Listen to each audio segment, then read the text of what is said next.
আমরা কোন দিকে যাব? তাহলে আমি বলবো, অন্ধ যদি আপনি হন, হাত দিয়ে দেখবেন কার গলার মধ্যে থার্মোমিটার দিলে আমার রাসূলের প্রেমের গন্ধ আসে, সেই দিকে যাবেন। কার গলার মধ্যে থার্মোমিটার দিলে আবু জেহেলের গন্ধ আসে, জুলকুয়াইসারার বাচ্চার গন্ধ আসে, তাকে লাথি মারবেন।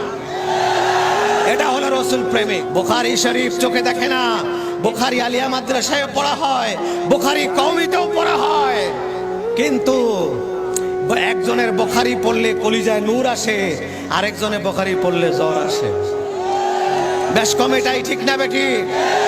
মনে রাখবেন, মনে রাখবেন, আমি পাগল মানুষ, আবেগ আপ্লুত হয়ে কথা বলি। প্রেমের কোনো ভাষা নাই, প্রেমের ভাষার কোনো বিচার নাই। আমার যত ভুল হোক, আমার বিচার নাই, কারণ আমি পাগল, পাগলের বিচার নাই। আমার কাছে সারা পৃথিবীর শ্রেষ্ঠ আলেম, সারা পৃথিবীর এই 700 কোটি মানুষের শ্রেষ্ঠ জ্ঞানী ব্যক্তি, আমি জ্ঞানী ব্যক্তি মনে করি।